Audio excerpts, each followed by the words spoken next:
dimulai. Ya, assalamualaikum warahmatullahi wabarakatuh. Ya, terima kasih kepada rekan-rekan media semua yang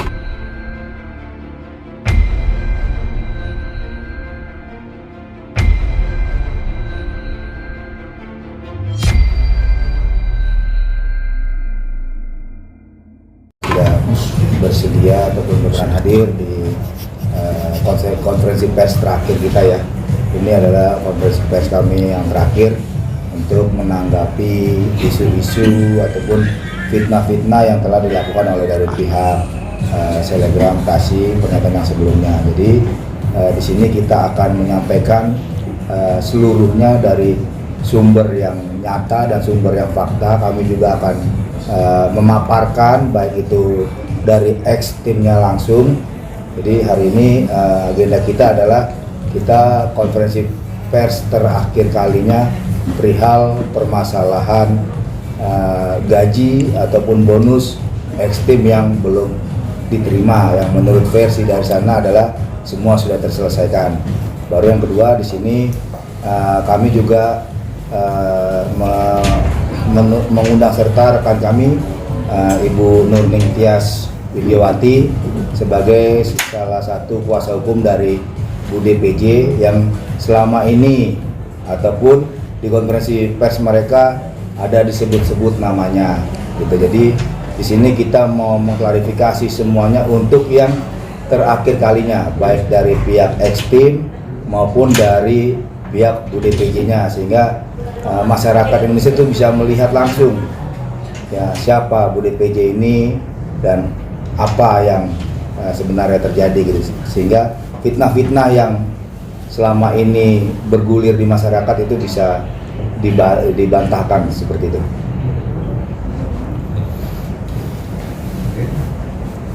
Abang mungkin bukti-bukti apa sih Bang, atau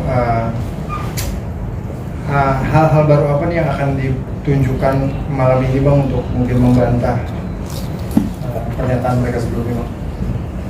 Oke, nanti dari karyawan itu akan menampilkan slide-slide itu dari waktu kerja pertama kali dan slide gaji sama intimidasi sama bukti mereka belum yang dibayarkan. Oke. Mungkin aku mau ke Bude dulu nih Pak. Iya deh.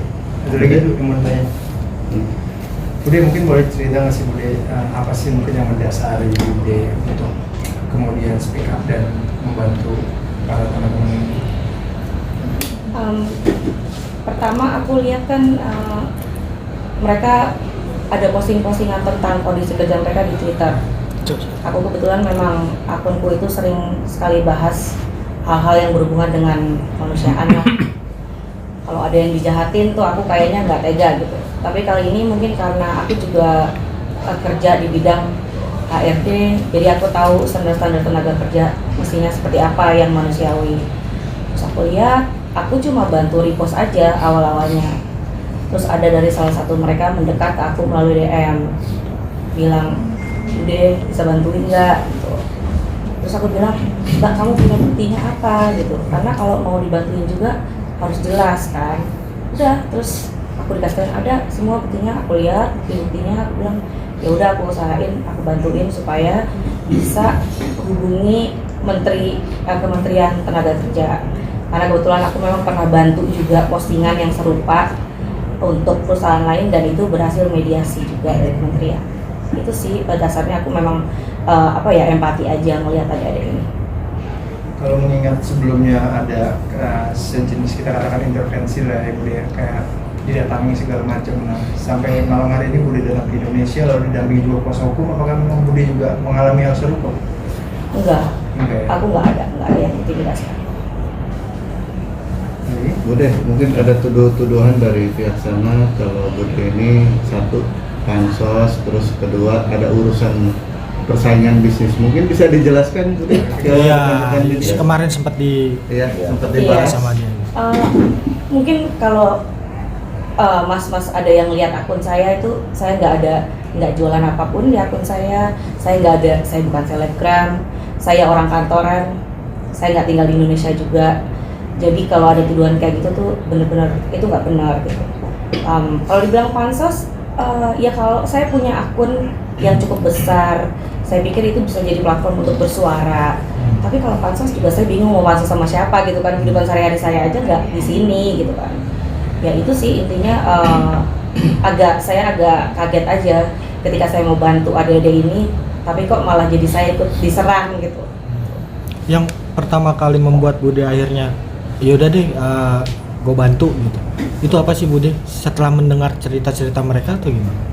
Pas lihat yang bukti-bukti spill-spillan di Twitter itu, banyak yang memang bikin aku nggak tega gitu ngeliatnya. Terus ketika mereka akhirnya mendekat, nunjukin bukti-bukti lagi tambah lagi kan, sedih gitu ngeliatnya. Ya udah gitu, saya emang pengen bantu.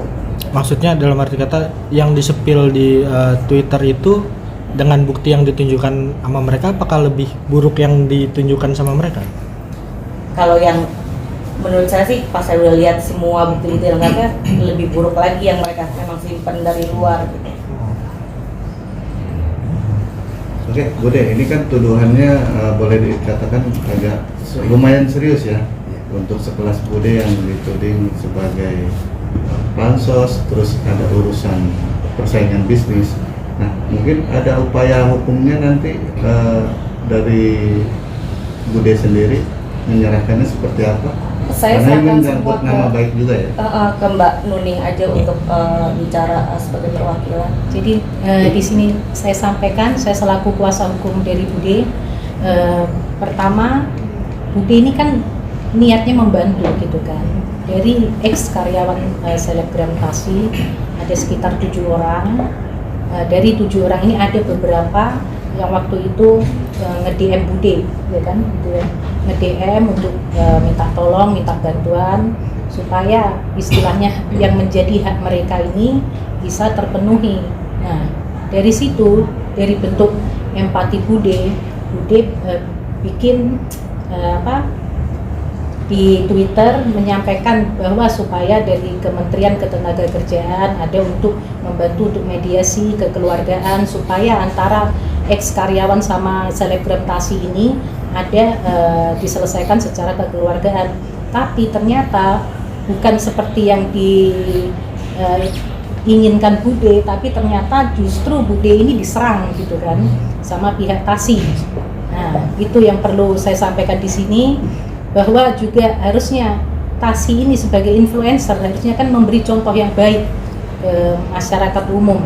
Dan di sini kalau saya bicara masalah hukumnya juga perlu saya sampaikan di sini juga bahwa berdasarkan pasal 88 ayat 3 Undang-Undang Nomor 13 Tahun 2003 Junto Undang-Undang Nomor 11 Tahun 2020 tentang Cipta Kerja, Undang-Undang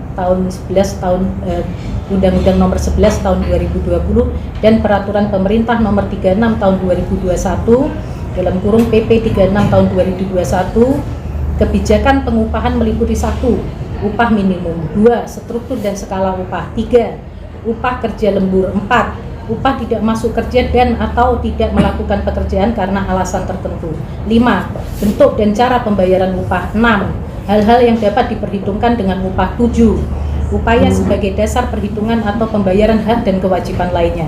Apa saja prinsip kebijakan pengupahan yang diatur dalam peraturan perundang-undangan? Adapun prinsip kebijakan pengupahan sebagaimana termuat dalam peraturan perundang-undangan Undang-Undang Nomor 13 Tahun 2003, Junto Undang-Undang Nomor 11 Tahun 2020 dan PP Nomor 36 Tahun 2021 adalah sebagai berikut. 1. Pemerintah menetapkan kebijakan pengupahan sebagai salah satu upaya mewujudkan hak bekerja untuk memperoleh penghasilan yang memenuhi penghidupan yang layak dan kemanusiaan dalam kurung pasal 88 ayat 1 dan 2 Undang-Undang Nomor 13 Tahun 2003 Junto Undang-Undang 11 2020 dan pasal 2 ayat 1 PP 36 2021. 2. Setiap pekerja berhak memperoleh perlakuan yang sama dalam penerapan sistem pengupahan tanpa diskriminasi. 3. Setiap pekerja berhak memperoleh upah yang sama untuk pekerjaan yang sama nilainya. Pasal 88 huruf A ayat 1 dan 2 Undang-Undang Nomor 13 2003 Junto Undang-Undang 11 2020 dan pasal 2 ayat 2 dan 3 PP nomor 36 2021. Dari penjelasan saya sudah jelas bahwa pemerintah mengatur semua itu untuk pengupahan karyawan, dan di sini karyawan tidak diberikan UMR tapi di bawah UMR. Seperti itu yang perlu saya jelaskan ke masyarakat semua, khususnya bagi influencer, karena mereka istilahnya kan juga public figure ya dalam dunia media sosial kan, seperti itu, supaya lebih diperhatikan hak apa yang menjadi hak karyawan supaya terpenuhi. Itu yang pertama. Yang kedua juga saya himbau di sini, saya sekalian menyampaikan di sini untuk somasi terbuka untuk saudari Tasi. Saya sampaikan di sini somasi terbuka 3 kali 24 jam. 3 kali 24 jam saya tunggu untuk jawab ini somasi saya, karena kenapa? Pertama, klien saya menyampaikan bahwa Tasi waktu di preskon yang pertama ada di situ, dia menyampaikan apa, Bude? Oh, yang pertama. Iya, yang pertama. Tasi nggak datang. Itu dibilang ada persaingan bisnis, itu salah. Yang kedua, dia memperagakan air mineral, dia bilang dia siram ke tubuhnya dia bisa aja telepon Bude, pura-pura gitu kan cerita. Terus suaminya bilang kalau Bude itu pintar, tidak akan langsung percaya. Jadi saya merasa kalau mereka tuh mengolok-olok saya bahwa saya ini bodoh gitu, langsung terima aja curhatan karyawan-karyawan ini gitu. Jadi ya saya ngerasa kayak didiskreditkan lah di situ gitu. Nah, dari situ saya sampaikan sekali lagi untuk saudara Tasi, saya sampaikan di sini untuk somasi terbuka.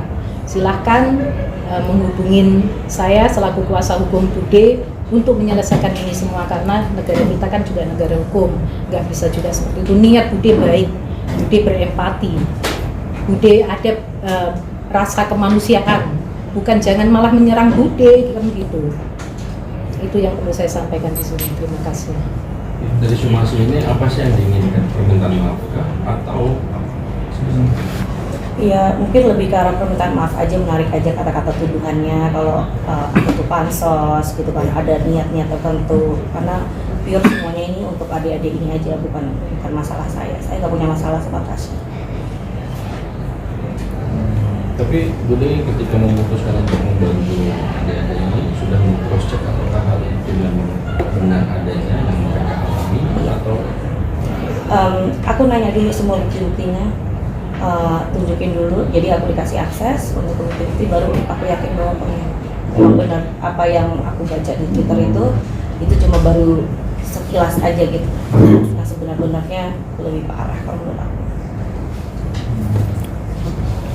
Tapi Bang Marlon, ini kan sejauh ini baru Putri yang sudah kemarin di Ya, BAP ya. betul. Apakah nanti akan buat LP kembali soal mengenai tuntutan belum dibayarkannya dari salah satu mantan karyawan Batasi? Jadi kalau untuk perihal gaji ataupun bonus ya, yang karyawan merasa memang mereka belum menerima haknya, nah, jadi kami pun mengharapkan etikat baiknya dari Tasi, suaminya, ya tolong diselesaikan gitu.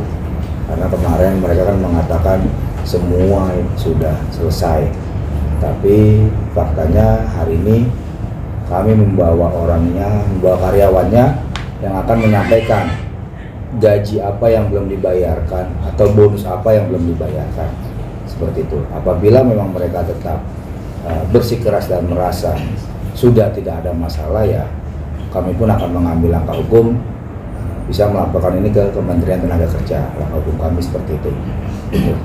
Mbak Nuning, mungkin kalau dari pihak Tasi sendiri tidak merespon dengan somasi terbuka ini, akan mengarah kemana nanti prosesnya? Ya nanti kalau bukti udah cukup semua, kita akan arahnya ke laporan ya, untuk pidananya kita laporkan ya, itu ya Budi. Kira-kira udah masuk pasal apa sih? Kalau dari gambaran Kalau Mbak Nuning semua sebagai- bukti masuk, ya kita akan masukkan pasal 311 dan pasal 310, pencemaran nama baik dan fitnah kan gitu. Karena Bude kan juga udah sampaikan bahwa di sini Bude ini gak pansos kan gitu, bukan juga istilahnya yang cari keuntungan di sini. Justru di sini kan niatnya bantu. Ngapain sih Bude udah enak kok di Amerika sudah punya kehidupan yang layak. Ngapain juga istilahnya ngurusin yang bukan urusannya ini, karena terpanggil hatinya untuk rasa kemanusiaan.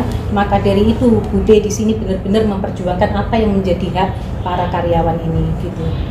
Tapi tahu gak sih Mbak, mungkin total nominal dari kerugian dan yang karyawan ini yang belum terbayarkan gitu, apa cuma tuntutan itikat baik aja gitu? Kalau untuk kerugian karyawan mungkin Ya, nanti saya disampaikan akan jelaskan nanti melalui surat. Mungkin Bang Marlon Siap. disampaikan dulu aja Apa tuh? soal kerugiannya. Oh, kalau perihal kerugian sih memang kalau versi ekstrim ini gaji yang belum dibayar itu digaji awal bulan ya. Jadi misalnya dia kerja di tanggal 1 yang seharusnya gajian itu kembali ke tanggal 1, tetapi faktanya mereka itu gajian bisa di atas tanggal 20, bahkan bisa lewat bulan itu, baru di bulan berikutnya baru dibayar gajinya.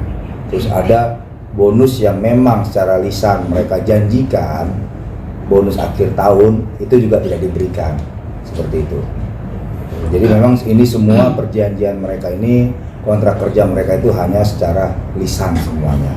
Jadi kalau untuk kontrak kerja tertulis dari Sumatera itu pegawai yang 2 November 2022 itu memang tidak ada kontrak kerja secara tertulis, sehingga tidak ada kejelasan perihal gimana gajinya, terus kontrak kerjanya bagaimana, perlindungan hukumnya bagaimana, BPJS-nya diatur itu tidak ada. Jadi semua hanya by lisan langsung, baik melalui suaminya ataupun melalui Mr. Daeng sendiri, seperti itu.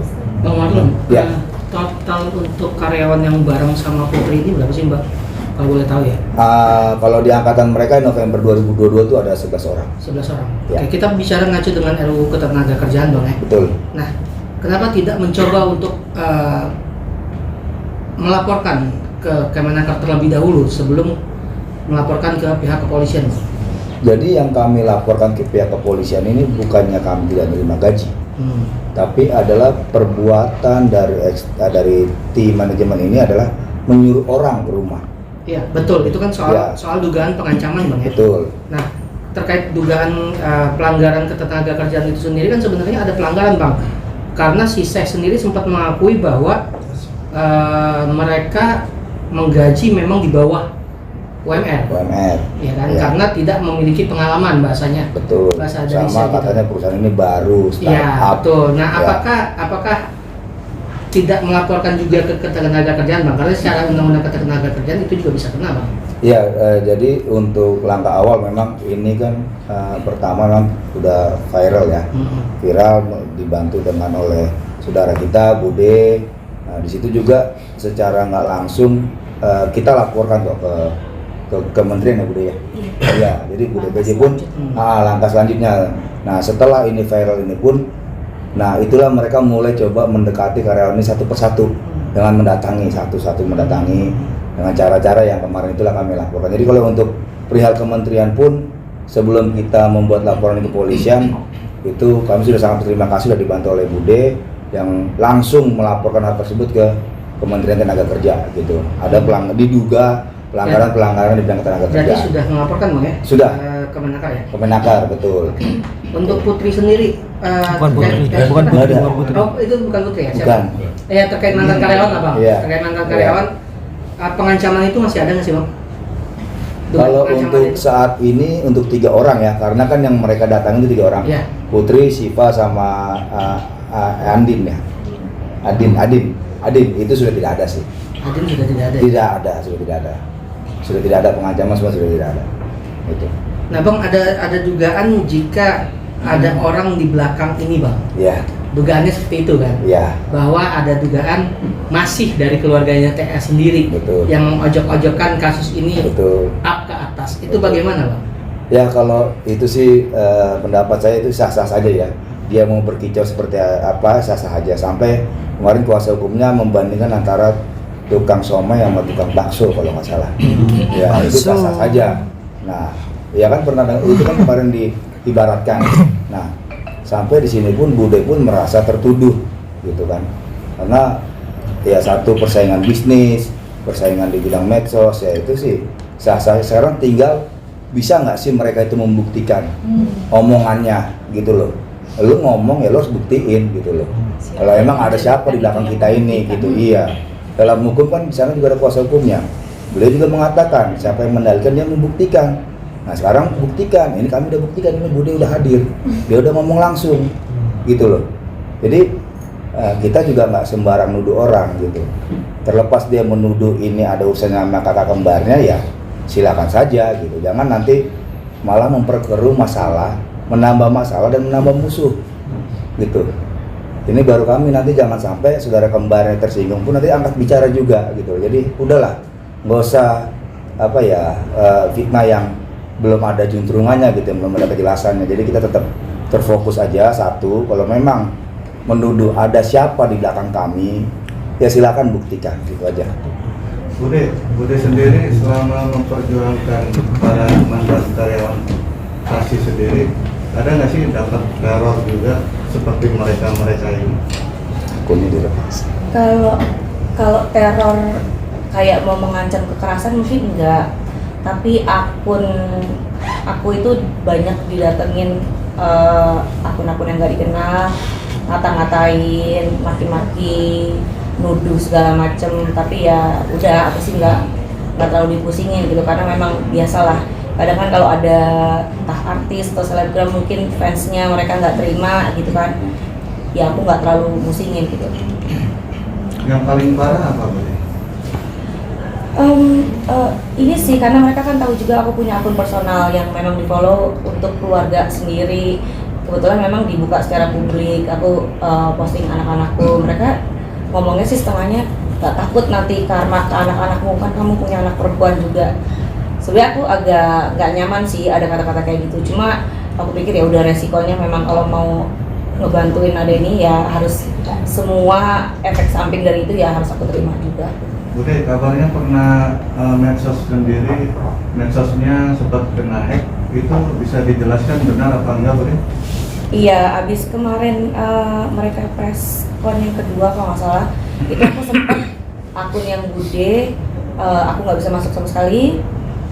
Terus akun personal aku juga gantian setelah yang akun Bude, terus mulai aku hubungin Instagram yang di Amerika kantornya. Mereka bilang, oh ini karena ada kegiatan yang mencurigakan, mereka bilang. Jadi biasanya kami amankan dulu, tulisannya tuh restricted gitu, jadi supaya nggak bisa dijebol mereka amankan. Jadi yang akun personal juga abis itu kejadiannya persis kayak gitu, tapi aku ngerasa oh udah penjelasan dari pihak Instagram aman gitu, ya udah. Tapi kejadian ini maksudnya akun Bude itu hilang atau dihack itu pernah nggak sih, atau hanya setelah ada kasus ini? Selama ini sih ya memang ini aja, kasus ini aja aku setelah ada kasus ini baru hilang gitu akun. Mbak Nuning, ini kan banyak juga penyerangan terhadap Bude ya sebagai klien Mbak Nuning. Mungkin ada langkah upaya hukumnya seperti apa, akan memantau terus akan menjerat di pasal berapa kalau seumpamanya ada yang mengganggu kehormatan dari seorang Bude? Ya, yang seperti saya sampaikan tadi, di sini yang pertama saya sampaikan somasi terbuka. Saya kasih waktu 3 kali 24 jam supaya dari pihak TASI ada minta maaf ke pihak kami. Per hari ini? Per hari ini.